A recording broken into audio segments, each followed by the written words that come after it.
नमस्कार मित्रों, मैं रणजीत शेखपुरी लेखन कला चैनल में आपका स्वागत करता हूं। आज का जो विषय है बहुत ही महत्वपूर्ण विषय है। आज हम जिस विषय पर चर्चा करने वाले हैं वो है कविता लिखने का 3 सर्वश्रेष्ठ समय। जी हाँ, आज हम आपको कविता लिखने का 3 सर्वश्रेष्ठ समय के बारे में बताने वाले हैं। दोस्तों, ऐसे तो कहा जाता है कि कविता लिखने का कोई समय नहीं होता। कविता कहीं भी कभी भी लिखी जा सकती है, मगर कविता लिखने के लिए भाव की ज़रूरत होती है, जो या तो कुछ देखकर मन में आता है या तो कल्पना करके।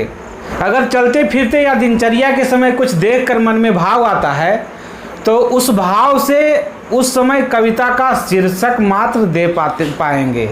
आप कहते सुने होंगे कि कविता तो चलते फिरते कवि बना लेते हैं।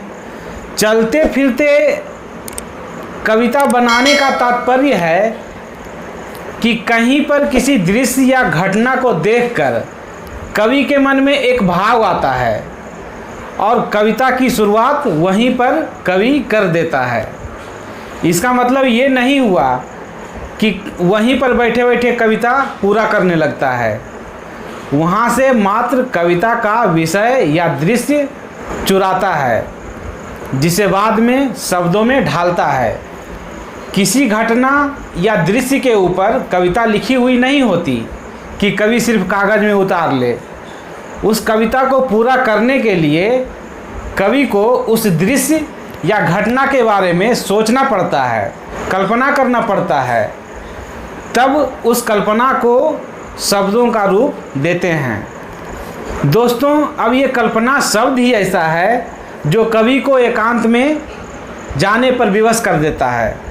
एकांत का मतलब ही हुआ अकेले, यानी जिस समय कवि कल्पनाओं में आसानी से खो सके, डूब सके, समुद्र की गहराइयों में उतर सके, शब्द रूपी मोती चुनकर ला सके, वैसे समय में ही कविता लिखनी चाहिए। मेरे हिसाब से कविता लिखने का सबसे उचित समय जो है वो है पहला, रात में खाना खाने के बाद एवं सोने से पहले। इस समय मनुष्य दिन भर के कार्यों के उलझन से बाहर निकल जाता है, अतः कविता में ध्यान केंद्रित करना आसान हो जाता है। दूसरा है सुबह 4-5 बजे सूर्योदय से पहले। जी हाँ, इस समय इंसान शारीरिक एवं मानसिक थकावट से मुक्त होता है, अतः कविता में अपना ध्यान केंद्रित कर सकता है।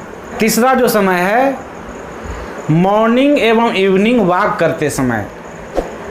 टहलते समय इंसान का दिमाग तेज़ी से काम करता है, अतः कविता में अपना ध्यान केंद्रित कर सकता है। तो दोस्तों, मैं समझता हूँ कि आज की वीडियो आपको बहुत पसंद आई होगी और इससे आप फ़ायदा भी उठा पाएंगे। एक बार आप आजमा कर देखिए, फिर आप बताइएगा कि हम सही आपको बताए हैं या नहीं। तो दोस्तों, फिर मिलते हैं अगली वीडियो में। तब तक के लिए मुझे इजाज़त दीजिए। जय हिंदी, जय उर्दू, जय हिंदुस्तान।